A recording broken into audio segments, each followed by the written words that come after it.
bem-vindos. Esse início de trabalho, um novo livro, tá? Novamente um livro do Divaldo Franco, dessa vez pelo espírito Joana de Ângeles, que é a mentora do Divaldo, para quem não sabe, né? Joana de Ângeles trabalha com o Divaldo há mais de 70 anos, né? Muito próxima, mesmo a mentora dele, tá? E é um livro muito bom, tá? Um livro realmente muito interessante. Vocês vão ver que a temática ela tem muito a ver com a nossa temática a nossa temática pessoal de, de da nossa busca, né, pelo autoaperfeiçoamento, pelo autoaprimoramento. Então, vocês vão ver aos pouquinhos, e aí a gente pode, se vocês quiserem, né, peguem o livro que vocês já compraram, imagino, e façam uma passada de olhos pelo índice, e vocês vão ver como a temática do livro é interessante para todos nós. Tá? O livro, ele está dividido... esqueci de pegar o meu aqui. Peraí. É que eu estava numa outra live, vocês sabem, né? Onde é que está ele? Ali. Aqui. Peguei. Pronto. Aqui, ó. Igualzinho, né? Igualzinho a foto. Pois é. Então, esse livro é um livro da série chamada Série Psicológica do Joana de Ângeles, tá? São 12 capítulos, cada capítulo ele se divide em 3 ou 4 subitens, tá? Os livros da Joana seguem mais ou menos a complexidade que a gente já está acostumado com o livro do Pastorino, né? Então a gente vai fazer a leitura parágrafo por parágrafo, seguida de comentários, interpretações, né? Sempre que for necessário, para que a leitura possa de fato render, né? A leitura possa ser útil e enfim, para todos nós, tá? Bom, deixa eu só fazer, deixa eu ter um negocinho aqui que eu não tinha feito ainda.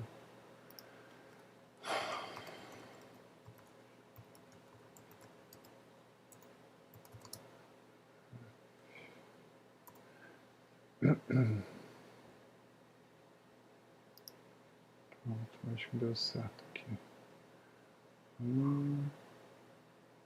Pronto. Tá.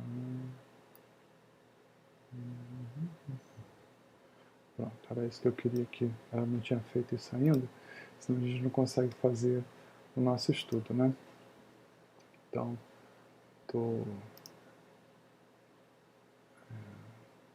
realmente, assim, eu tenho, por incrível que pareça, nesses dias de coronavírus, de isolamento social, os dias têm sido bem agitados para mim, oscilando entre trabalho, entre os trabalhos sociais, também também as transmissões que eu tenho feito ao vivo, né, 2 vezes por dia, buscando dados, né, para a gente poder conversar. Algumas pessoas que acompanham os estudos têm assistido, têm estado presente comigo nesses dias, né? Para mim é importante, eu acho, para quem tem acompanhado, sabe que a importância que para mim é a educação em saúde, tenho ressaltado isso muitas vezes, e enfim, então fazendo um monte de coisa, né? Vamos manter a nossa rotina de quinta-feira, a gente vai fazer né, a leitura do Evangelho. Eu estava querendo começar a fazer a leitura de outro livro, um livro diferente. Eu estava pensando num livro desses pequenos de mensagens da própria Joana de Ângeles, tá? Não escolhi ainda qual, mas para a gente ficar no tema, né? Porque a gente sempre faz a leitura do Evangelho. Então, fazer a leitura de algum outro livro de boas mensagens e relevantes para a gente fazer o nosso preparo do dia de estudos. Então eu vou abrir aqui o Evangelho. Assim que eu achar o Evangelho. Cadê o Evangelho? Que coisa. Aqui. Achei. Pronto. Abrindo aqui o Evangelho. Eu sempre faço uma escolha, né? Um sorteio, literalmente um sorteio, uma escolha aleatória da temática que a gente vai ler, tá? Bom, o tema do Evangelho não podia ser melhor para o nosso preparo, tá? Então, vamos lá. Deixa eu mostrar para vocês. Tá aqui. Pronto, tem tudo a ver. Não foi eu que escolhi não, tá? Entrou aí ao acaso, a gente sabe, né, muito bem que acaso não existe. Então, é o Evangelho segundo o Espiritismo, tá? O item de número 6, do capítulo de número 3, intitulado Há Muitas Moradas na Casa do Meu Pai, tá bom? E aí esse item, ele tem título, se chama Destino da Terra, a Causa das Misérias Terrestres. Muitas pessoas se admiram por encontrar na Terra tantas maldades e mais paixões, tantas misérias e enfermidades de todos os gêneros, daí concluindo que a espécie humana é algo muito triste. Esse julgamento provém do ponto de vista limitado em que se colocam os que lhes dá uma falsa ideia do conjunto. É preciso considerar que sobre a Terra não se vê toda a humanidade, mas apenas uma pequena parte. Realmente, a espécie humana inclui todos os seres dotados de razão que povoam os inumeráveis mundos do universo. Ora, o que é a população da Terra comparada à população total desses mundos? Bem menos que a de um pequeno lugarejo em relação a um grande país. A situação material e moral da humanidade terrestre nada tem de espantoso se levarmos em consideração o destino da Terra e a natureza daqueles que a habitam. E aí pergunta, né, qual é o destino da Terra e de nós que habitamos? Planeta de provas e expiações, não é mesmo? E o que significa um planeta de provas e expiações? Né? O planeta de provas e expiações é o planeta onde espíritos lúcidos, já mais cientes das suas potencialidades, da sua realidade moral e espiritual, tá? Reencarnam, né, para colocar em prova, vamos dizer assim, ou para serem provados, ou para testar as suas habilidades, pode ser? Então, um planeta de provas, né, é aquele lugar que a gente vem para saber se a gente entendeu direitinho a matéria, certo? E a expiação, Mauro? Ah, não, a expiação é outra coisa. A expiação que também, né, acontece no nosso planeta, são aquelas questões que, querendo ou não, a gente vai ter que passar. Tá? E a gente vai ter que passar ou a gente vai precisar passar. Né? Elas são compulsórias, são questões compulsórias que elas são de grande crescimento, tá? E grande crescimento individual e são necessárias para o nosso crescimento. Tá? As pessoas falam assim, acham que as expiações são só as questões de cunho físico, grandes limitações, coisas muito sérias. Mas será que, por exemplo, as dificuldades que a gente está passando agora, elas não podem se transformar em expiação? Será que é só uma prova da nossa fé, da nossa capacidade de manter a calma, o bom humor, a boa educação, né? Diante do isolamento social, diante das dificuldades que a gente vem passando? Será que a gente não pode pegar e converter tudo isso numa grande expiação, prejudicando a nossa vida e a vida dos outros, desrespeitando as normas de segurança, né? Enfim, algo para se pensar, não é verdade? Bom, vamos fazer a nossa prece para a gente começar os trabalhos.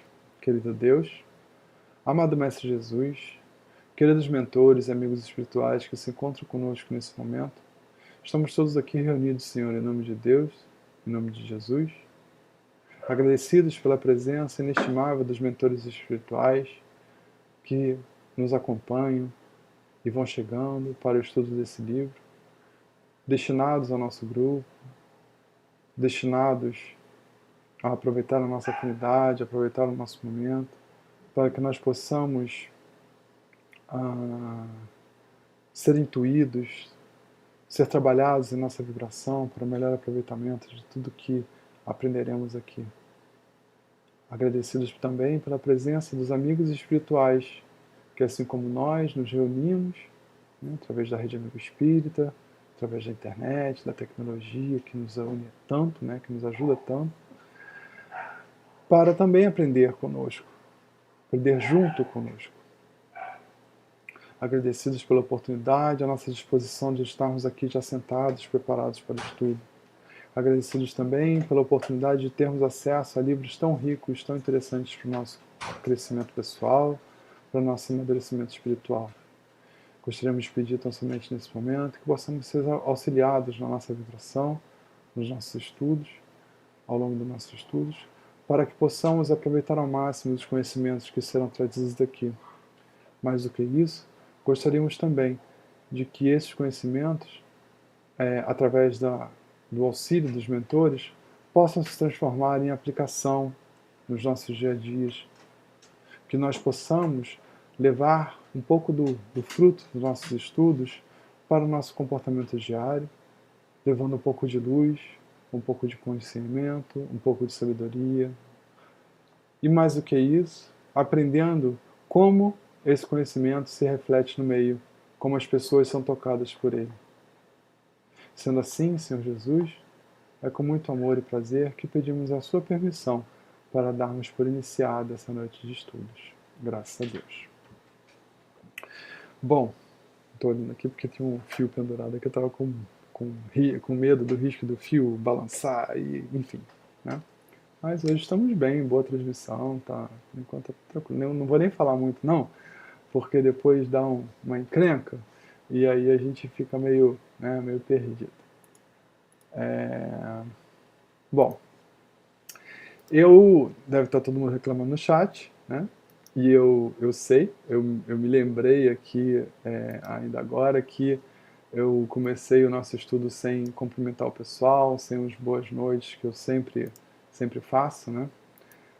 Peço desculpas, tá? Mas nunca é tarde para tal.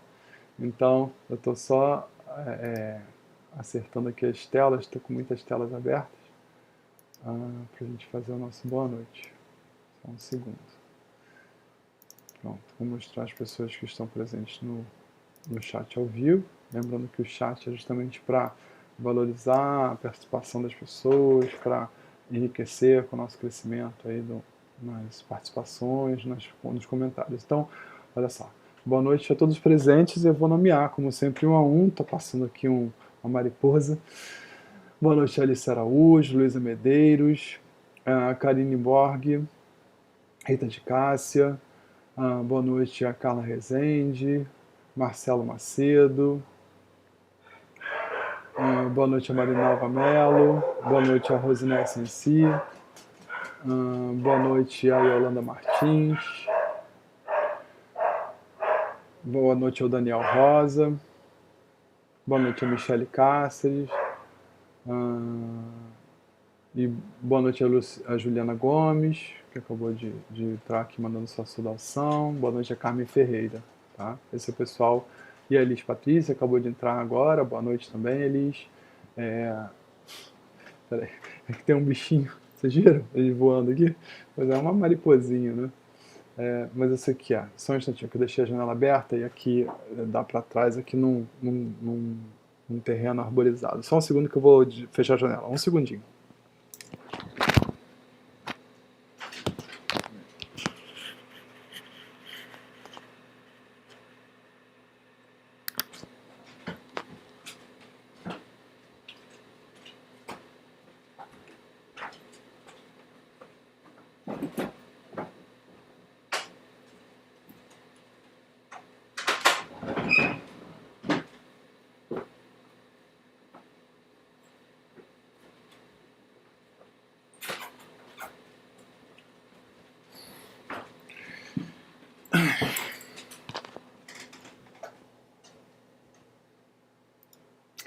Os bichinhos entram porque a luz está acesa, a luz forte, né? Eles vêm atraídos pela luz. Então vamos dar uma olhada no Facebook. Vamos ver quem está ao vivo no Facebook. Vou mostrar para vocês.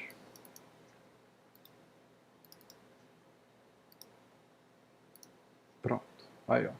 No Facebook Temos ao vivo o Eduardo Rangel, a Luísa Marques Medeiros, que está também no YouTube, a Vera Regina da Silva, Soraya Kader, a Auresina Santos, o Carlos Leite, Daniela Correia Freitas, Sheila Mendonça e a Vera Dias. Sejam todos muito bem-vindos. Vou fazer aqui o meu compartilhamento com o meu público.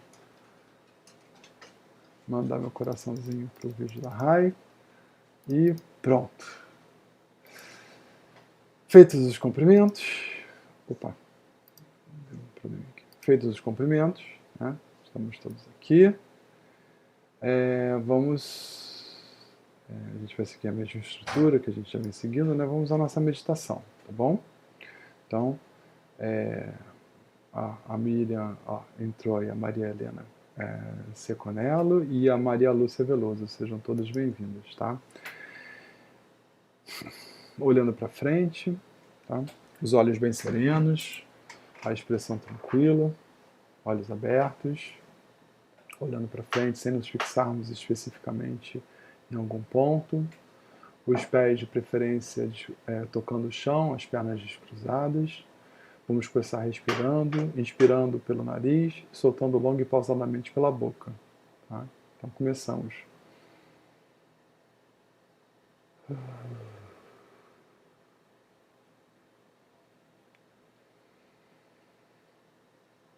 À medida que vamos expirando pela boca, vamos sentindo o nosso corpo se esvaziar, né? Nós esquecermos aí, deixarmos passar os compromissos do dia que já foram, esse dia que já se encerra. Inspirando novamente, soltando longo e pausadamente pela boca. A gente pode fazer um pequeno ruidinho, não tem problema, tá? Não é necessário que o nosso vizinho lá do outro lado da rua escute nossa respiração. Na próxima expiração, nós fechamos os olhos. Agora com os olhos fechados, sem a visão para nos atrapalhar, os outros sentidos se aguçam. Nós começamos a perceber o nosso entorno,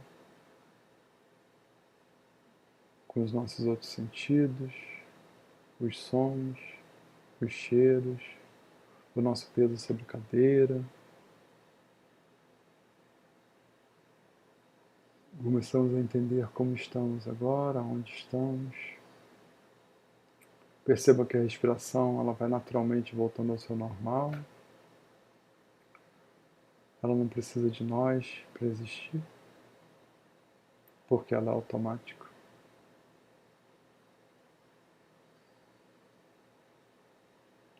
Agora vamos fazer uma rápida varredura sobre o nosso corpo para entender como estamos fisicamente. Não é necessário que nós nos fixemos muito em alguma área que possa apresentar problemática, é simplesmente fazer uma avaliação geral de como estamos, começando pelo topo da cabeça, a testa, as têmporas, orelhas, nariz.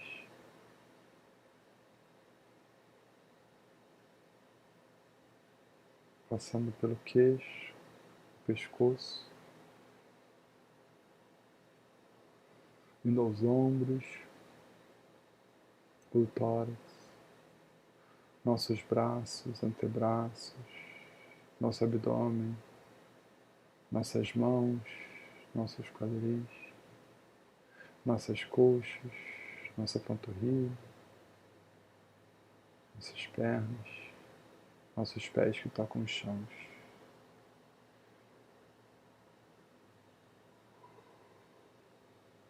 A partir de agora, nós sempre vamos manter o foco, retornar o foco à nossa respiração, que ocorre de forma incessante, mantendo a serenidade, inalando e expirando pelo nariz, se possível. Nós começamos agora a nossa visualização terapêutica.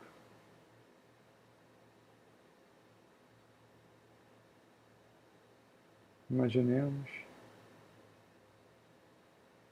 que estamos na frente de um lago, de águas cristalinas. Vemos os pássaros nadando sobre o lago, o sol brilhante com a sua cor particular, o seu calor que chega até nós, que nos aquece a alma. Olhamos essas águas cristalinas, calmas, o vento sopra, passa por nossos cabelos, refresca-nos o corpo.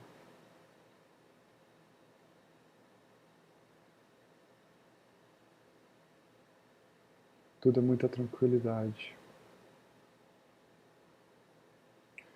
Estamos tão tranquilos que nos sentimos corajosos, capazes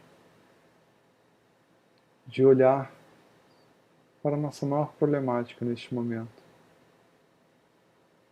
Nós olhamos para ela, como começou, onde ela se encontra, nossas tentativas sem sucesso de resolvê-las.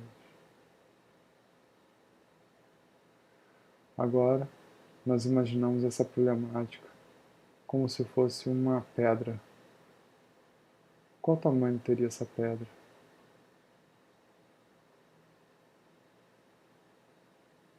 E nós focamos nessa pedra todos os aspectos deste problema, todo o sofrimento que ele já gerou, toda a dor que nos fez passar. Tudo está ali contido nessa pedra. E percebam que a pedra ela é grande o suficiente para conter nela todos esses problemas. Nós respiramos, cada vez que expiramos, colocamos o ar para fora, sai ainda um pouco mais de nós, desta dor que nos acomete há tanto tempo, e vai para a pedra. Agora, nós vamos pegar essa pedra. Vamos erguê-la do chão. Nossa, como essa pedra é pesada. Ela carrega tantas coisas, tantas vivências, tantos acertos, tantos erros, tanta dificuldade de lidar com essa situação, que agora é o foco, está todo na pedra a situação. Nós olhamos para ela, olhamos para a água, e num impulso de libertação, nós atiramos essa pedra com toda a força que temos para o meio do lago. Ela afunda, as ondas formadas pela pedra chegam até nós, mas percebam que a onda do mar, do lago, desta água que nos toca, ela é agradável, porque nós estamos mais leves, nós estamos mais sutis, e nos chega um grande sentimento de paz e tranquilidade. Percebemos que o calor aumenta, este calor que vem do sol, e aí resolvemos olhar para este calor, e não é mais o sol, e sim Jesus de braços abertos, a nos amparar, a nos ajudar na resolução dos nossos problemas. Pedimos a Ele que nos ajude a manter esse estado de leveza, esse estado de tranquilidade, que nos ajude a evitar que esses males que agora jogamos no meio do lago voltem para nós, seja por afinidade, sintonia. E a paz nos cerca. Essa luz que vem de Jesus nos aquece.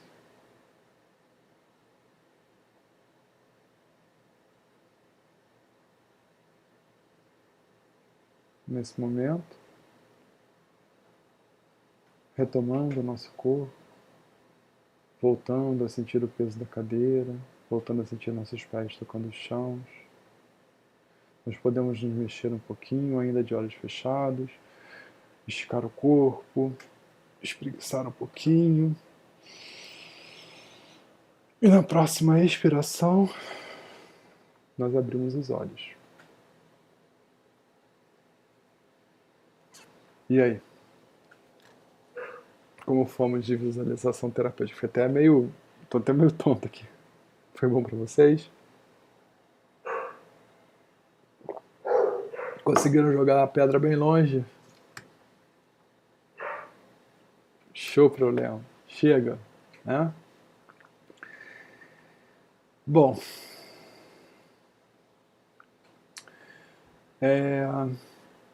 como de costume, deixa eu dar uma passadinha aqui no chat, só para ver se tá tudo bem. Né? Estamos bem a edição de imagens, está tudo direitinho. Qualquer problema vocês me avisem, por favor.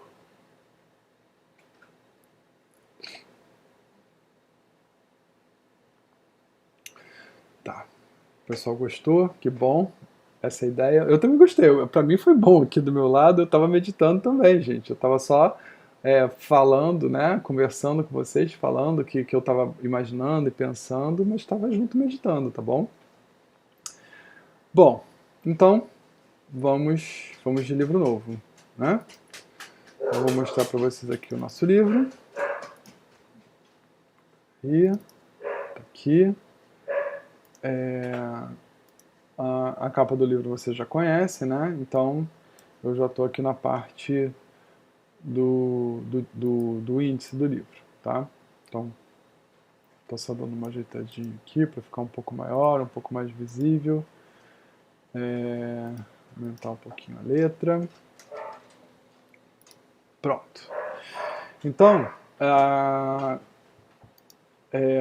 vou voltar. Olha só. Tá aqui, ó. Capinha do livro, né? Autodescobrimento, Divaldo Franco, pelo espírito Joana de Ângeles. Esse livro faz parte da série psicológica, tá? Que é uma série onde a Joana de Ângeles... Deixa eu mostrar meu rostinho aqui enquanto eu tô falando. É uma série onde a Joana de Ângeles estudou durante 70 anos na espiritualidade com eminentes mestres da psicologia, entre eles o Jung, tá? Para nos trazer o que foi cunhado como a psicologia espiritual, que é a psicologia que engloba os conhecimentos da psicologia clássica, né, com as nuances, as delicadezas, os detalhes da vida após a morte, tá bom? Que é a psicologia que sobrevive, né, a mente que sobrevive à vida corporal, tá bom? Então nós estamos vendo, né, que na série psicológica ele é o volume de número 6, é o livro de número 6, tá? Essa é a 17ª edição. Essa do texto, né? Deixa eu ver aqui a minha. A minha é a 17ª também de 2015. Essa do texto é de 2013, mas é a mesma, tá bom? O livro foi a primeira edição em 2015, 2095 e 1995, tá? E ele é da Livraria Leal, que é a livraria lá do, do trabalho assistencial do Divaldo, certo? E então, gente, ó, compra o livro, tá? Se vocês gostam do trabalho assistencial do Divaldo, se vocês gostam do livro, se vocês gostam das palavras dele, se vocês vão continuar estudando aqui, ou se vocês não gostam do Mauro, mas gostam do livro e querem continuar estudando o livro, achar alguém que é mais legal do que o Mauro para falar deste livro, comprem o livro, tá? Porque quando a gente compra o livro, a gente ajuda a instituição para a qual o livro foi doada, tá bom? Então, olha só. O livro começa com a introdução, aí a gente vai ver aqui os capítulos, né? O ser real, né? O segundo, equipamentos existenciais, tá? Consciência e vida, o inconsciente e a vida interior, equilíbrio e saúde, tá? São todos temas importantes para gente. O ser subconsciente, né? Os sicários da alma, quem são aqueles que perseguem, que acabam com a nossa alma, né? O passado, a incerteza do futuro, que são um dos grandes problemas hoje, né? É o passado que nos persegue, a incerteza do que está por vir, não é verdade? Né, o desconhecimento de si mesmo, né? As viciações mentais, tá? Insatisfação, indiferença, pânico, medo da morte, né? Os conteúdos perturbadores, a raiva, o ressentimento, as lamentações, perda pela morte, amarguras, os amigos, né, ou adversários, os sentimentos, são amigos ou são adversários, né? Aí vai falar do amor, vai falar dos sofrimentos, tá? Estar e ser, a diferença, né, entre estar e ser, abnegação e humildade, né? e o capítulo de número 12, chamado Triunfo sobre o Ego, onde a gente vai estudar a infância psicológica, a conquista do si, né? Que é o si ou self, né? Que é o nosso eu divino e profundo, né?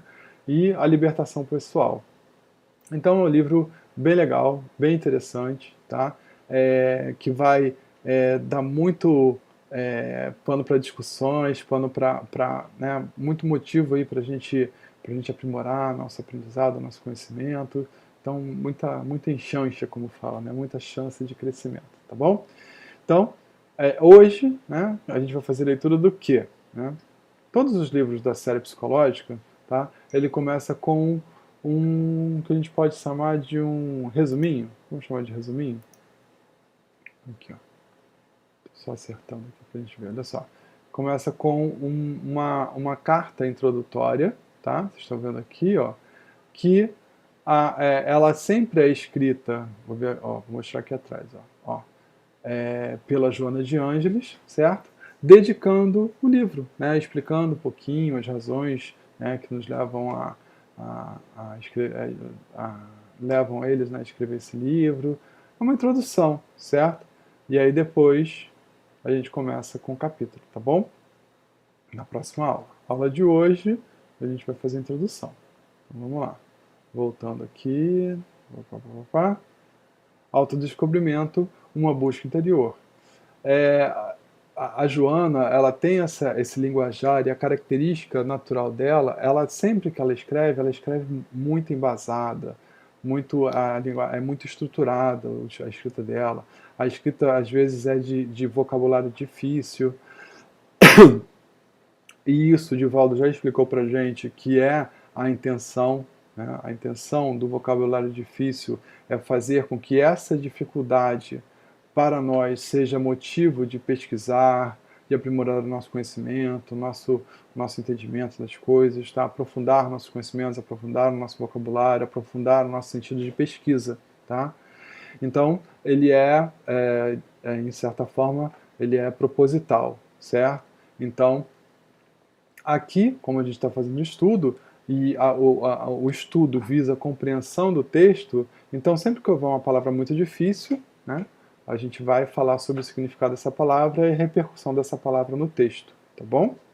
Então vamos lá, vamos começar a leitura. Autodescobrimento, uma busca interior. Muito antes da valiosa contribuição dos psiquiatras e psicólogos humanistas e transpessoais, quais Kübler-Ross, Rolfe, Raymond Moody Jr., Maslow, Tartt, Viktor Frankl, Coleman e outros, que colocaram a alma como base dos fenômenos humanos, a psicologia espírita demonstrou que, sem uma visão espiritual da existência física, a própria vida permaneceria sem sentido ou significado. O reducionismo, em psicologia, torna o ser humano um amontoado de células sob o comando do sistema nervoso central, vitimado pelos fatores da hereditariedade e pelos caprichos aberrantes do acaso. Primeira pausa. Tá? Vamos lá, vamos com pausa. É assim mesmo.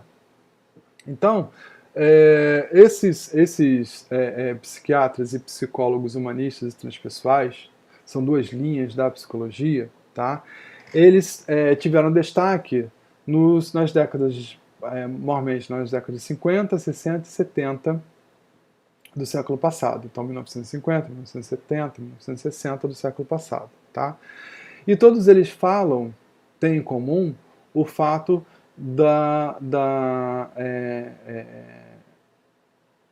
de entenderem que os fenômenos humanos, né, têm como base a alma. Né? O que seria a alma? A alma seria aquela estrutura nossa que é extrafísica. Ela não tem a ver com a nossa matéria, com o nosso corpo. Tá? Então, eles já falavam disso. Porém, né, ela ressalta para a gente que na psicologia vista a partir do ponto de vista espírita, né, sempre foi demonstrado, né, que uma visão espiritual da existência, né, é necessária, tá, para que a vida tenha sentido e significado. O que significa isso? Se a gente não tem a percepção da importância que é viver, existir e ter sentido, né, e ter orientação e ter objetivo na nossa vida, se a gente não percebe a importância disso, tá? E mais do que isso, se a gente não compreende espiritualmente que tudo que somos, né, tudo que aprendemos, nós levamos conosco depois que desencarnamos, né, a vida fica sem sentido, certo? Então, ela vem aqui nos mostrar que, muito antes, né, desses eminentes estudiosos, né, da ciência psicológica do meio do século passado, muito antes deles, praticamente um século depois, porque o Livro dos Espíritos vem em 1857, já se falava da importância do sentido ético existencial da alma para dar seguimento, para dar objetivo, para dar significado àquela vida, tá bom? E aí ela continua falando assim, que o reducionismo, o que é reducionismo? No princípio científico, para a gente entender uma coisa, a gente vai esmiuçando, a gente vai estudando e vai abrindo e vai penetrando naquele assunto até chegar no cerne da questão, certo? Por quê? Porque no princípio científico, a gente reduzindo a coisa ao seu ponto mais simples, a gente pode entender esse ponto mais simples, como ele funciona, e fazer o caminho reverso até o mais complexo, né? E para entender como o todo funciona, tá? Então, como a psicologia faz parte da ciência e também, né, utiliza o princípio científico para o seu entendimento, o que ela fez? Ela tornou, né, um ser humano o quê? Um amontoado de células, um amontoado de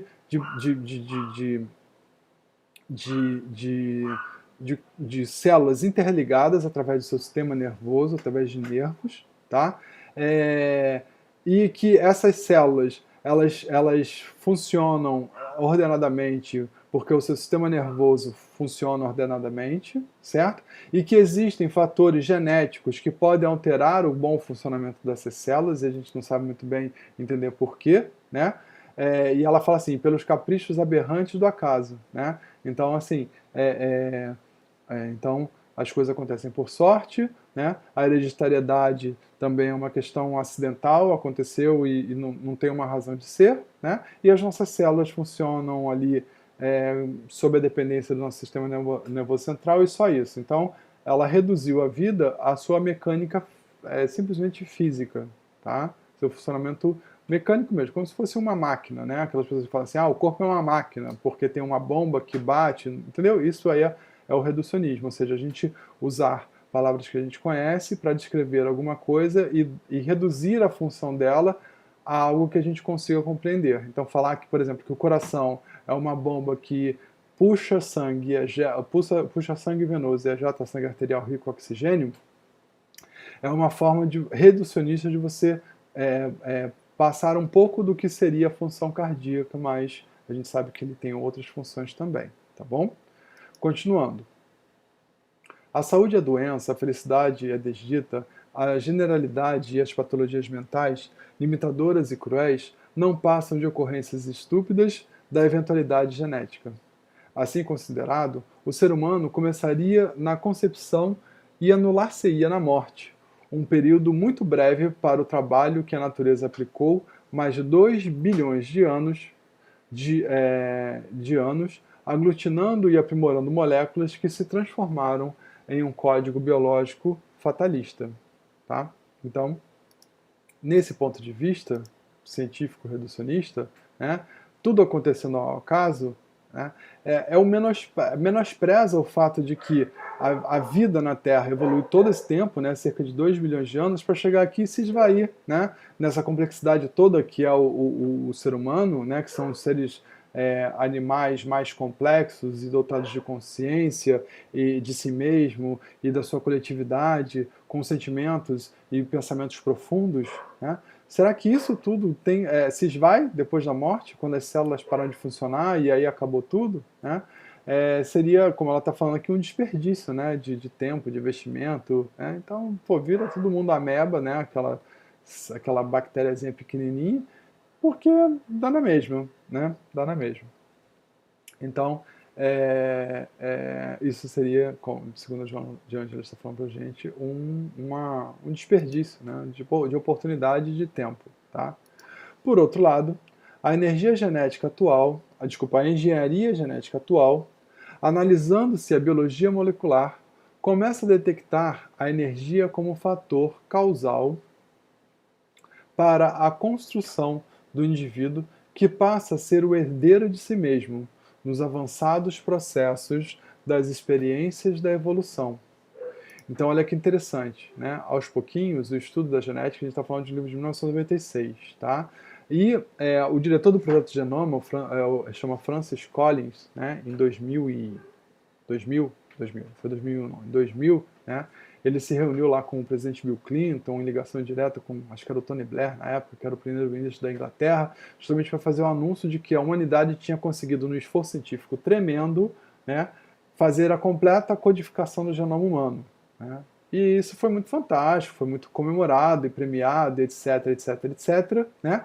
Mas, com o nosso genoma humano todo codificado, percebeu-se que muito, né, do que acontece na nossa vida não está mapeado ali. Né? Então, que o código que rege a nossa forma e as nossas moléculas, ele existe, certo? Mas os nossos comportamentos não estão ali mapeados, certo? Então, ela está falando isso em 95. O Francis Collins chegou a essa conclusão 5 anos depois. Tá? Então, começa a detectar energia como fator causal, né, para a construção do indivíduo, que passa a ser herdeiro de si mesmo à medida que ele, né, é responsável e capaz, através das energias que emana e processa, de fazer o quê? De estruturar e realizar e formular, né, a realidade de si mesmo. Por isso que a gente acaba sendo herdeiro de nós mesmos, porque nós somos herdeiros daquilo que somos, pensamos e plasmamos. Tá?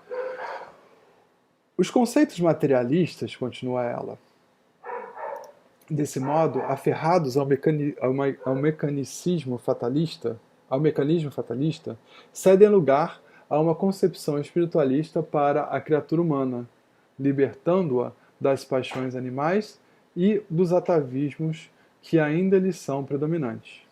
Inegavelmente, Freud e Jung ensejaram uma visão mais profunda do ser humano com a descoberta e o estudo do inconsciente, assim como dos arquétipos, respectivamente, que permitiram a diversos dos seus discípulos penetrarem a sonda da investigação dos alicerces da mente, constatando a realidade do espírito como explicação para os comportamentos variados dos diferentes indivíduos que procedentes da mesma árvore genética apresentam-se fisiológica e psicologicamente opostos, bem e mal dotados, com equipamentos de saúde e de desconcerto.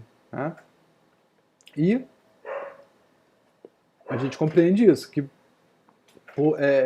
apesar de termos uma estrutura genômica semelhante, e isso faz com que nós possamos ser descritos como seres humanos, como homens, mulheres, etc., né?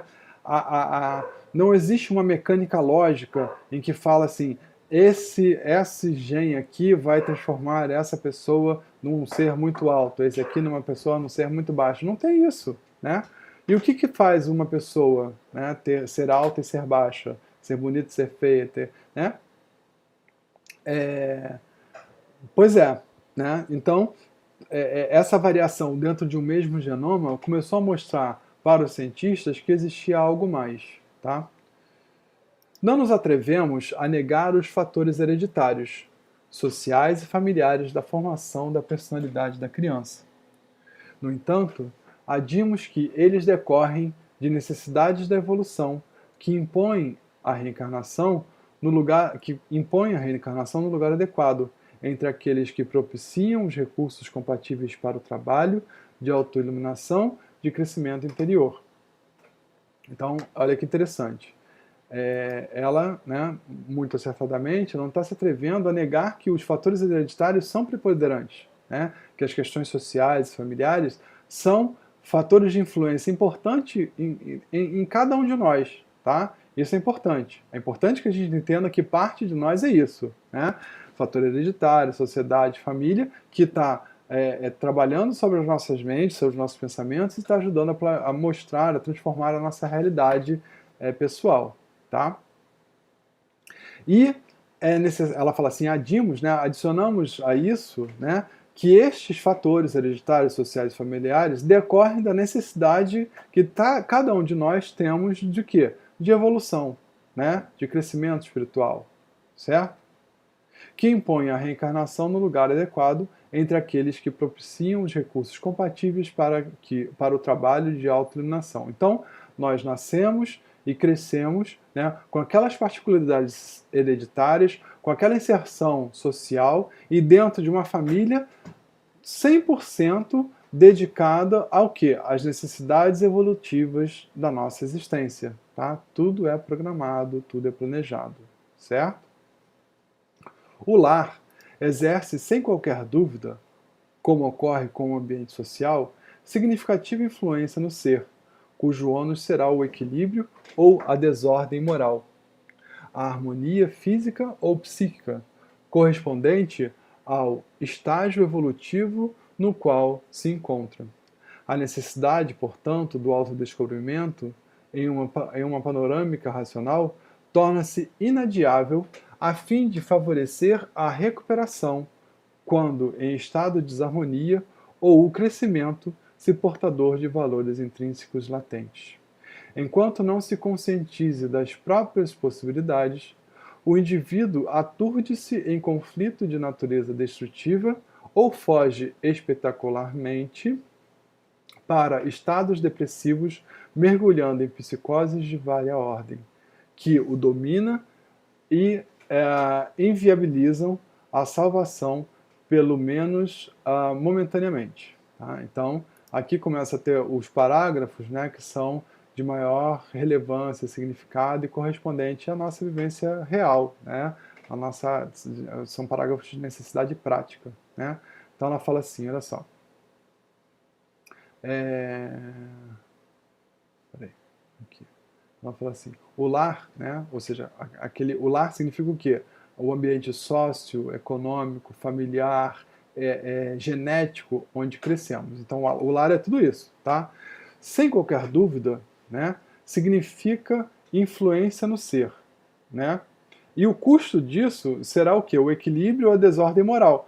Então, esse convívio, ele vai trabalhar ou no equilíbrio ou na nossa desordem moral, segundo o quê? Né? A harmonia física ou psíquica, correspondência ao estágio evolutivo no qual o ser se encontra, tá? Então, quando nós nascemos naquele local, nós somos sim puxados por todos os lados e exigidos por todos os lados, justamente por uma necessidade nossa e pessoal de crescimento, de autoconhecimento e de evolução, tá? De maturidade espiritual, certo? E aí continua. A necessidade, portanto, de autodescobrimento e uma panorâmica racional torna-se inadiável, a fim de favorecer a recuperação quando, em estado de desarmonia ou o crescimento, se portador de valores intrínsecos latentes. Então, o autodescobrimento é importantíssimo nesse momento para que nós, apesar de todos esses estímulos que puxam a gente para todos os lados, né, nós possamos o quê? Ser a melhor versão de nós mesmos em todos os momentos, tá? Enquanto não se conscientiza das próprias possibilidades, né, então enquanto a gente não percebe que nós somos capazes de e que nós não precisamos dos outros para nos desenvolver, ao contrário, os outros estão aí para serem ferramentas para o nosso desenvolvimento e não condições para o nosso desenvolvimento, entenderam a diferença? Então, assim, uma pessoa que vê aquilo como positivo desafio ao nosso crescimento vai falar assim, poxa, isso aqui me fez mais forte, né? E a pessoa que não vê dessa forma, que não se autodescobriu ainda, vai falar assim, poxa, isso aqui está impossibilitando o meu crescimento. Entenderam a diferença? A pessoa que se autodescobre, ela está vendo as dificuldades, os impedimentos como motivos de crescimento pessoal. Certo? E a pessoa que não se autodescobre, ela está vendo aquilo como desculpa para adiar o progresso, tá?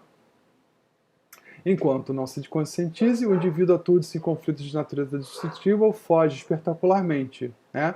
Que é um outro processo que acontece muito. O indivíduo, o que ele faz? Ele, diante daquele desafio todo e a sua incapacidade por falta de autodescobrimento de lidar com as situações, ele foge, né? A Joana sempre chama isso de... ela fala muito disso, né? Foge, vou mostrar aqui para vocês, ó, foge espetacularmente. Ela chama de fugas espetaculares, tá? Por que fugas espetaculares, né, para estados depressivos? Porque para a pessoa fugir para o estado depressivo, ela tem que inventar todo um enredo, né? Fazer todo um rebuscar, né, de impossibilidades, ou seja, ela tem que ser muito criativa, tem que se esforçar muito, né, para pegar toda a estrutura que foi feita para o desenvolvimento, para a evolução dela, e falar que tudo aquilo ali foi feito para impedir que ela cresça. Entenderam? E aí, né, mergulha em psicoses, né, de variada ordem. Essa psicose é o quê? Pô, isso aqui não tá dando certo, tá? Perseguição, né, manias. Então, as psicoses as mais estranhas, né, o mundo está contra mim, as pessoas estão fazendo isso para não crescer, e aí começam aquelas coisas todas, né, que o dominam e inviabilizam a sua evolução, certo? E aí ela ressalta, né, pelo menos momentaneamente, certo?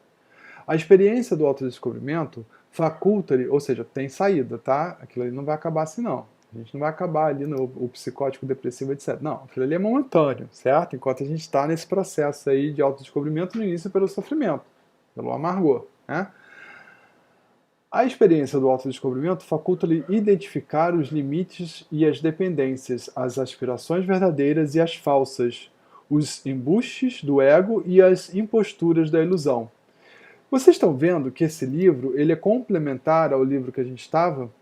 A gente não desenvolveu esses estudos todos, né? O nosso crescimento pessoal, o que é ilusão, por que a gente se desilude, né? A gente estudou tudo isso no livro anterior. Agora a gente está aprofundando o assunto, certo? Então, a experiência de autodescobrimento faculta o quê? Identificar os limites e as dependências, né? Aspirações verdadeiras e as falsas, ou seja, identificar, né, quais são as armadilhas, quais são as áreas que a gente que merecem o nosso interesse, que é melhor a gente deixar para lá, né? Priorizar as coisas, é por isso que a gente faz a meditação, para aprender a priorizar pensamentos, ordenar as ideias, né? Criar espaço para que o novo surja dentro de nós. Remanesce-lhe o comportamento como herança dos patamares já vencidos pela evolução, a dualidade do negativismo e o positivismo diante das decisões a tomar, tá? Então, como remanescente de comportamento, né, como herança dos patamares que a gente vem vencendo ao longo do nosso processo de evolução, nós hoje estamos nessa fase em que permanece a dualidade, né? O certo e o errado, o negativo e o positivo, né? Diante das decisões que devemos tomar, certo? Então, isso é resultado justamente das nossas experiências anteriores, onde nos colocam nessa percepção de que, não, se foi agradável, então eu fiz tudo certo. Não, se causou algum tipo de problema ao revés, eu fiz alguma coisa errada. Então, a pessoa só vê vantagem no certo e vê desvantagem no errado e não cresce com o errado, tá bom? Não identificando com o propósito da finalidade superior da vida quando convidado à libertação dos vícios e paixões perturbadoras, das aflições e tendências destrutivas. Essa dualidade do negativo e do positivo desenha-se-lhe no pensamento, dificultando-lhe a decisão. Então, qual é a dificuldade da decisão? Né? A dificuldade é que a pessoa fala assim, né? A pessoa começa uma nova empreitada, e aí, né, qualquer dificuldade que apareça, fala, tá vendo, isso é um sinal, é melhor não seguir por aqui não, porque deu errado, então é melhor tentar outra coisa, tá? Vocês sabem das dificuldades todas que eu enfrento aqui em relação ao sinal, né? Às vezes trava e tudo mais. Imagina se eu, diante dessas dificuldades, fosse parar, né? A gente não tinha chegado nem no segundo livro, porque as dificuldades são muitas e já foram piores, e hoje são dificuldades técnicas básicas que a gente vai resolvendo e vai convivendo, né? E a vida segue, tá? É como então o assalto mental pela dúvida, isso ou aquilo. A definição faz-se com insegurança e o investimento para a execução do propósito novo diminui ou desaparece em face das contínuas incertezas, né? Então, a definição, né, né, seguir esse ou aquele caminho, ela se faz com insegurança. Por quê? Porque se a gente vive uma vida dual, né, falando assim, ah, não, eu tenho 50% de chance de acertar, 50% de chance de errar. Eu tenho, se eu seguir por aqui, né, eu posso acertar, e se eu seguir por ali, eu posso errar. E se a gente seguir o caminho que a gente acha que vai acertar e dar tudo errado? Né? Eu estava falando sobre isso ontem, né? Se a gente faz todo investimento, né, e a gente segue aquela máxima de não, quanto mais investir, mais eu vou ter resultado, se eu entregar toda a minha energia, todo o meu ser, toda a minha força a um determinado propósito, ele vai se reverter em meu favor. E se a gente, né, como fala em meu português, dá com os burros na água? Né? Será que está tudo perdido? É isso? Né? Então é isso aqui, ó. A definição faz-se com insegurança, né? Por quê? Porque eu faço com insegurança por quê? Porque, poxa, eu vou fazer um negócio. Se der certo, eu acertei. Se der errado, eu tô totalmente errado, eu tô perdido, né? E o investimento para a execução do propósito novo diminui ou desaparece em face das contínuas incertezas. Então, às vezes, a pessoa fica tão incerta, com tanta dúvida, que nem bota as coisas para funcionar, né? A energia do lançamento de algum projeto se esgota em si, se esgota na dúvida, se esgota na incerteza, tá? A pessoa na dúvida nem começa, né? Não é assim que a gente fala? Fazem-se imprescindíveis alguns requisitos para que seja logrado o autodescobrimento com a finalidade de bem-estar e logros plenos, a saber, insatisfação pelo que se é, ou se possui, ou como se encontra, desejo sincero de mudança, persistência no tentame, disposição para aceitar-se e vencer-se, capacidade para crescer emocionalmente. Né? Então é indispensável a gente ter esses valores, né? Esses requisitos que a gente vai sim construindo ao longo do tempo, tá? E a gente vê que uma das grandes molas impulsionadoras a essa construção que a gente vai fazendo ao longo do tempo é o fato de literalmente a gente não aguentar mais ser daquele jeito, né? Pegando sempre o caminho errado, caminho errado, caminho errado. Então a gente é imprescindível que a gente tenha como requisito o quê, né? Através do autodescobrimento, descobrir por que eu estou escolhendo esse caminho, né? Se a minha finalidade, né, é o bem-estar, né, os logros plenos, então vamos descobrir para ver por que eu não estou chegando nesse caminho, certo? Você vê que a finalidade é bem-estar e logros plenos. A finalidade não é acertar sempre, tá? A finalidade é aproveitar ao máximo a experiência, bem-estar e logros plenos, mesmo que estejamos passando por um revés, tá? Então ela vai falando assim, ó, a saber, a insatisfação pelo que se é ou se possui ou como se encontra, né? O desejo sincero de mudança, a persistência do tentame, ou seja, então se a gente não for, né, naturalmente insatisfeito, não estiver insatisfeito, a gente não muda, a gente continua do jeito que está, não é verdade? Né? O desejo sincero de mudança, ou seja, para mim é importante mudar, por quê? Porque, sinceramente, eu acho que eu posso ser muito melhor do que eu sou. Então eu vou trabalhar para isso, certo? A persistência no tentame não significa que a gente fez uma tentativa e aquilo ali não trouxe o melhor resultado, tá aí aquela coisa, né? Não ter essa vida dual. Não é porque aquilo não respondeu para mim positivamente que está errado. Não é isso, né? Pode ser que se eu tire muito mais lições de algo que eu tentei, né? E tentei muitas vezes e cheguei à conclusão que não é o melhor caminho, eu tirei muito mais lições disso do que eu desistir na primeira tentativa e tentar fazer outra coisa. E esquecer que aquelas outras todas as tentativas que eu deixei de fazer não permitiram que eu me amadurecesse o suficiente, né, para tentar fazer e acertar, né, e fazer melhor de outra forma. Tá? Então, a disposição para aceitar-se e vencer-se, né? Capacidade para crescer emocionalmente. Porque se desconhece, vitimado por heranças ancestrais de outras reencarnações, de castrações domésticas, de fobias que prevalecem na infância pela falta de amadurecimento psicológico e outros, né?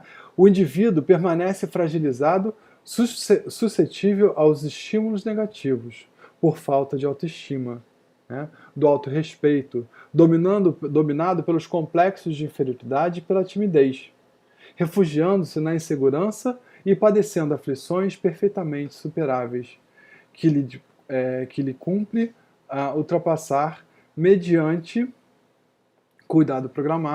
cuidadoso programa de discernimento dos objetivos da vida e pelo empenho em vivenciá-los. Tá? Então, a vida se faz de quê? De discernimento, né? O que é o real objetivo da vida? Qual é o real interesse? Por que isso se faz necessário? Tá? E o empenho que se faz necessário para vivenciar aquilo da forma mais rica possível, certo?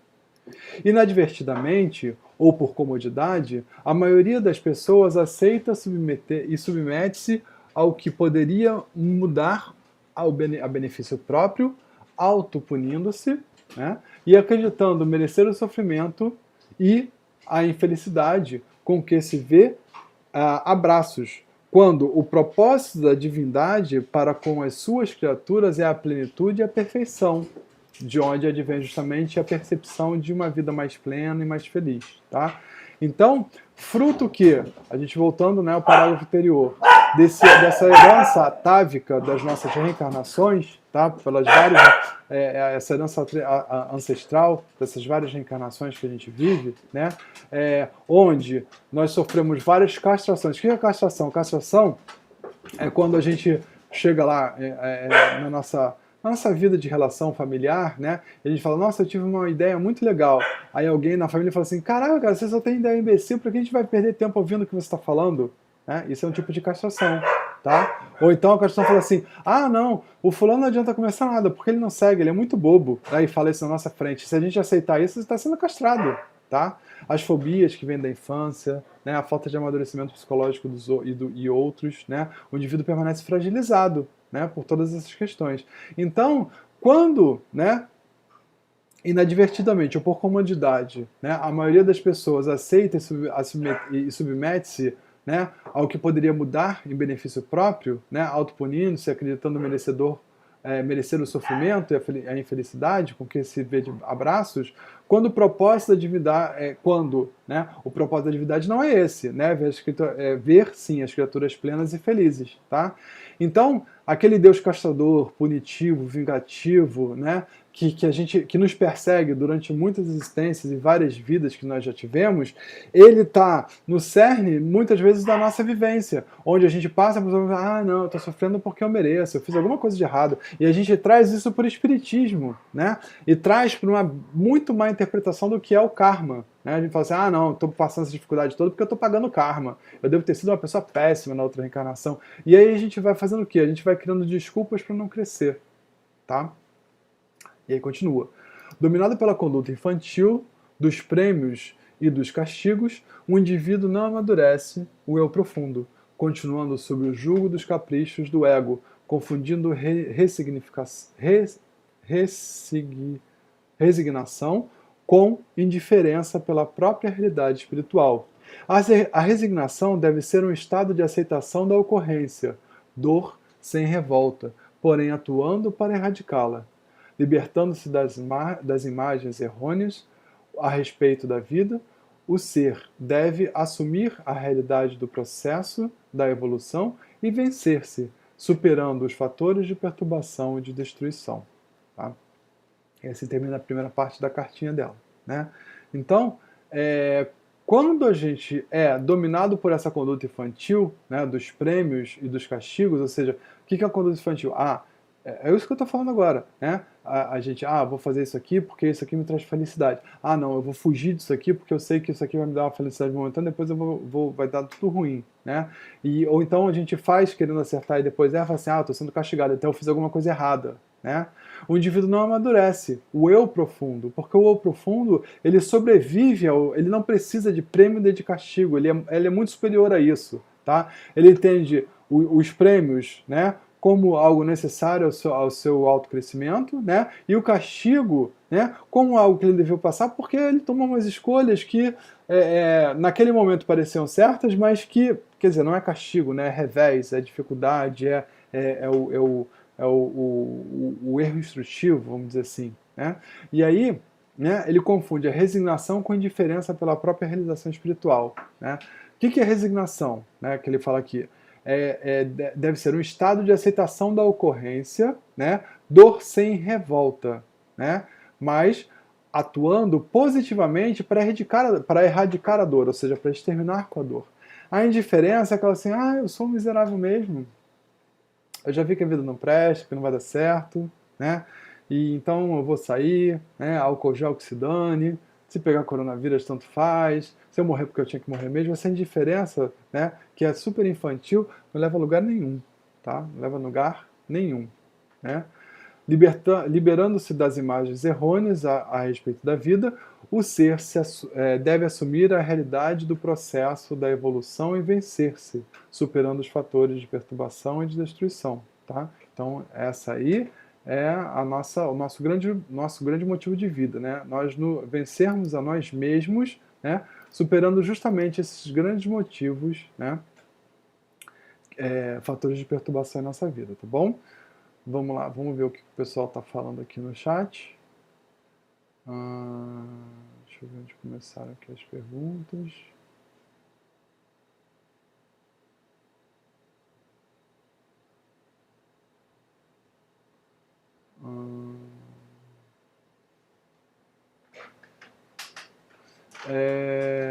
A Carla está falando assim, visão terapêutica, não é visão, é visualização. Tá? Visualização terapêutica e meditação guiada tem diferença? Não. A visualização terapêutica é uma aplicação de técnicas de meditação para trazer conforto para a gente, tá bom? Foi uma surpresa quando você falou, Jesus, amei. Tá bom. Bom demais, Mauro. Às vezes olho à minha volta e percebo um ar de tristeza no ar, né? É por isso que eu tenho feito, tá? Vocês têm acompanhado esse esforço, né? Não é nem esforço, porque, enfim, é algo que eu senti que precisava ser feito, né? De manter essa atmosfera de bom humor, de otimismo, de esperança diante das dificuldades, através do quê? Do conhecimento, da explicação, da ciência, né? A ciência trazida à nossa realidade para que a gente possa ter uma atitude positiva diante das dificuldades que nos são impostas, tá bom? A atmosfera está carregada por quê? Porque as pessoas não estão aproveitando esse grande momento da humanidade, né? Eu estava falando sobre isso um pouquinho mais cedo. Em que momento, né, a história registrou, nós não registramos com certeza, né? Eu, pelo menos na minha vida, não registrei. Em que momento a história da humanidade registrou toda, 100%, toda a humanidade reunida por uma só causa? Acho que nunca, né? Nunca, não é verdade? Né? Então, o que acontece? Tem muitas pessoas desequilibradas que estão vendo nisso uma perda de poder. Entenderam? Pô, se todo mundo está lutando junto, qual é a minha função aqui? Minha função é lutar junto, não é verdade? Minha função é ser mais um nesse exército do bem, né? Nesse exército que quer ver o bem, que quer ver a saúde, que quer ver a vida, quer recuperar a nossa liberdade, a nossa capacidade de ir e vir, não é verdade? Então, é muito interessante isso. E as pessoas ficam lá, eu estou aqui em casa, férias forçadas porque eu não posso fazer nada, é bom férias quando eu viajo e fujo da minha realidade, né? Porque essas férias não são férias não, isso é, né? É o encontro com a sua casa, com a sua realidade interior, tá bom? E as pessoas ficam aí no desespero por causa disso. Vamos lá.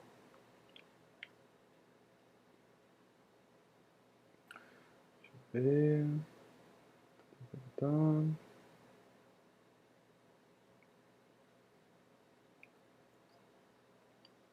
A Elis Patrícia está falando assim, Mauro, me perdoe por não poder ficar, por estudo de hoje, minha tia acaba de falecer, depois assisto o link, tá. Meus pêsames pela sua tia, Elis, assista, vai ser legal, assim, eu sei que você tem as suas dificuldades, mas está conseguindo acompanhar a gente, faça suas perguntas, fique à vontade, tá bom, Elis? A gente está sempre aqui para ajudar. E meus pêsames aí pela sua tia.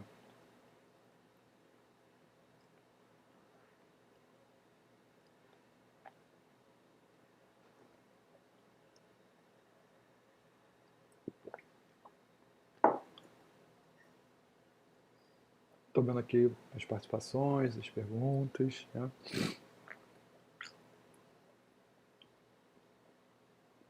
A Rita está falando assim, quando eu escuto alguém dizer que não merece ter essa ou aquela família, eu penso, merece, precisa e ainda deve agradecer pela oportunidade. Concordo plenamente, tá? Quando a pessoa fala que não merece a família que tem, é porque ela está sendo infantil diante de uma dificuldade, querendo fugir da realidade que traz a ela a necessidade do convívio naquela, o que a gente chama de constelar naquela família, né? Como se aquela pessoa precisasse, né, descobrir o seu brilho pessoal dentro daquela constelação onde ela foi colocada, tá?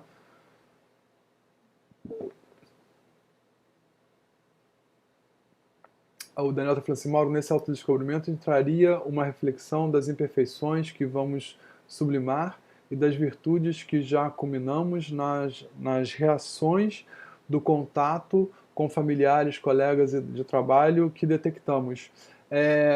Sim, mas vamos inverter, né? A gente vai usar nossas virtudes, a gente vai trabalhar no autodescobrimento para ter o reconhecimento das virtudes que já conquistamos, né? Que essas virtudes vão nos dar o quê? Vão servir de trampolim, vão nos dar a segurança necessária, né, para que essas imperfeições possam ser trabalhadas. Então a gente foca no positivo para enfrentar o que ainda tem que ser resolvido, certo? Se fizermos no final do dia, como disse Santo Agostinho, uma avaliação de cada contato pessoal que tivemos, sendo bem ou mal sucedidos em alguma reação, corrigindo o erro e mantendo o acerto, é justamente disso que eu estou falando. O erro não é erro, tá? O erro é só uma má interpretação dos fatos por um espírito imperfeito que ainda está se aprimorando. Então, é a descontinuidade desse dualismo certo e errado. É isso que a Joana está propondo para a gente. Compreender o erro como um ensejo do acerto no futuro e não como um tropeço horroroso que a gente fez porque a gente é, sei lá, burro, vamos dizer assim, entendeu? A Michelle falando, procurando mudar quando algo nos incomoda, né? É o desejo, né, o desejo natural de melhora, né, de trabalhar a insatisfação positiva, mudando positivamente para nos aprimorarmos e melhorarmos. Isso é fundamental na nossa vida, tá? A Luísa botou tomar conhecimento das sombras em nós mesmos, né? Sim. A Michelle falou, mas quando insistimos na fuga, a vida nos coloca em situações que nos convidam à mudança e ainda assim podemos hesitar. É preferível tentar outros caminhos. Então, quando a gente insiste na fuga, né, a gente está fugindo do quê? A gente está fugindo de questões que nós fomos tornando realidade, certo? Então, essas questões que nós estamos tornando realidade, elas vão nos acompanhar onde quer que estejamos. Então, a fuga vai fazer a gente encontrar aquele ponto de quem a gente está fugindo num outro matiz, numa outra característica, numa outra interpretação, né? Mas vai continuar existindo, tá bom? A Rita de Casa falou assim: me fez lembrar a história que Haroldo conta do cachorro deitado sobre uma tábua com pregos. Ele chorava incessantemente. E ao perguntar por que ele não se levantava dali, respondeu que ainda não estava doendo o suficiente para ele levantar. Pois é, né? Então a gente, assim, em nome dessa incerteza, a gente prefere a dor do que o novo, né? Em nome dessa, não vou dar o próximo passo porque eu tenho medo de dar o próximo passo e errar, então eu prefiro ficar aqui na dor desse prego que me angustia, né? Nessa cruz que me isola, né? Do que tentar algo novo, me libertar. É justamente isso, tá? Libertar significa liberdade, não significa me livrar dos problemas. Me libertar significa dar aos problemas o seu real valor, tá? A Mônica está falando assim, a resignação deve ser um estado de aceitação de ocorrências. Dor sem revolta é fato difícil, não é?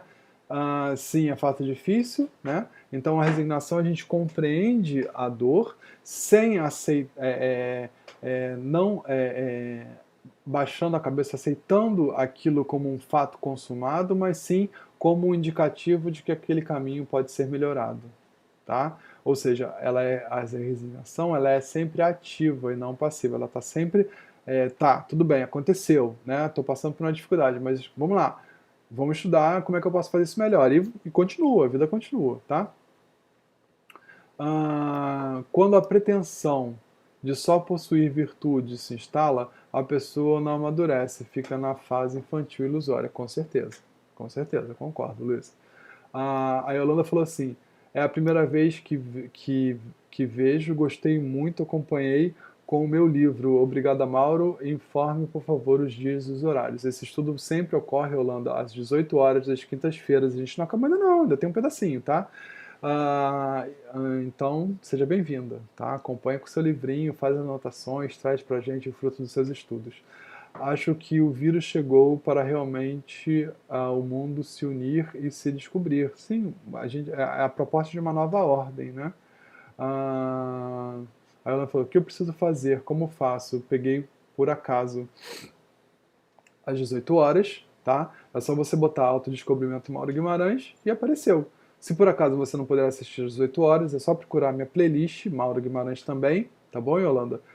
Playlist Mauro Guimarães, e todas as aulas estão lá, listadas na playlist, tá bom? Tem várias playlists, vários estudos que a gente já fez ao longo dos anos, tá bom, Yolanda? Vamos voltar para acabar a cartinha da Joana, vamos lá. Ao apresentarmos o nosso livro, aos interessados da decifração de si mesmos, tentamos colocar pontes entre os mecanismos da psicologia humana e transpessoal com a doutrina espírita, que ilumina e completa, assim cooperando de alguma forma com aquele que se empenha na busca interior do autodescobrimento. Não nos facultamos a ilusão de considerar o nosso trabalho mais do que um simples ensaio sobre o assunto, com um elenco amplo de temas coligidos no pensamento dos eméritos estudiosos da alma e com a nossa contribuição pessoal. Uma fagulha pode atear o incêndio, um fascículo de luz pode abre uma brecha na treva. Uma gota de bálsamo suaviza a aflição. Uma palavra sábia guia uma vida. Um gesto de amor inspira esperança e doa paz. Esta é uma pequena contribuição que dirigimos aos que sinceramente se buscam, tendo Jesus como modelo e terapeuta superior para os problemas do corpo, na mente e no espírito e do espírito. Rogando escusas pela sua singeleza, permanecemos confiantes nos resultados felizes aqueles que tentarem o autodescobrimento, avançando em paz. Salvador, 30 de novembro de 1994, Joana de Ângeles. Tá? Eu esqueci de dar uma olhada aqui no pessoal do YouTube, do Facebook, para ver se tem alguma participação, alguma perguntinha. Deixa eu ver aqui. Não, o pessoal do Facebook só falou da meditação, gostaram. E os cumprimentos.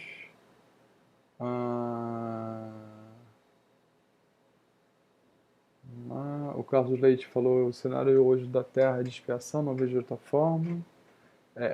Então você está no curso certo, tá? Você está vendo tudo isso só como expiação, realmente está precisando de um pouquinho mais de criatividade, né, de uma leitura mais construtiva daquilo que estamos passando. Por exemplo, o que eu acabei de falar agora, Carlos, que em momento algum da humanidade, todos 7 milhões 800, 7 bilhões 800 milhões de pessoas, né, com um foco só.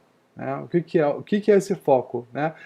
Não adoecermos para não causarmos doença naqueles que nós amamos. Então é uma questão que nós estamos, sim, com medo de adoecermos, porque é potencialmente grave, mas além disso, né, com receio de, em adoecer, prejudicar o próximo. Em algum momento a gente fez isso na humanidade, enquanto sociedade? Toda a humanidade? Pois é. Vamos fazer a nossa prece para a gente encerrar. Querido Deus, amado Mestre Jesus, queridos mentores e amigos espirituais que se encontram conosco nesse momento, é com muita felicidade que chegamos ao final do primeiro dia de estudos desse livro maravilhoso. Autodescobrimento, uma busca interior. Agradecidos imensamente pelas palavras, o estudo, o foco da sua dedicação, Joana de Ângeles, nossa querida amiga, auxiliar em nosso crescimento, em nosso autodescobrimento. Divaldo, por seus livros rebuscados, às vezes difíceis, mas de muita importância, muita intensidade em nosso crescimento. Somos muito felizes por já podermos estar aqui predispostos ao crescimento, ao desenvolvimento, ao autoaprendizado. Agradecidos mais uma vez, Senhor, pela disponibilidade de colocar esses mentores queridos à nossa disposição para intuir-nos e auxiliar-nos no estudo e na compreensão. Pedimos nesse momento que, com as suas bênçãos, possamos dar por encerrada essa noite de estudos. Até uma próxima oportunidade, na próxima semana. Graças a Deus. Bom, gente, então, começamos aí o livro, né? Lemos a cartinha de introdução da Joana de Ângeles, tá? Na semana que vem, capítulo 1, chamado O Ser Real, tá? Fiquem com Deus, um ótimo final de semana a todos, muito juízo, tá? E estaremos juntos, tá bom? Quem quiser pode acompanhar, né? Eu tenho feito, muitas pessoas têm acompanhado lives constantes, todos os dias, às 10 horas, às 17 horas, enquanto estivermos aí nesse isolamento social, para a gente conversar, tirar dúvidas sobre o coronavírus, as questões que estão envolvendo aí as decisões que estão sendo tomadas e a interpretação epidemiológica diante da medicina, diante da ciência, de como isso pode suceder e como isso pode se desenvolver, tá bom? Fiquem bem, uma ótima noite para vocês e até semana que vem no estudo de segunda, às 20 horas, ou até amanhã às 10 horas pelo Instagram e pelo YouTube, que eu estou fazendo as transmissões. Fiquem com Deus e um grande abraço.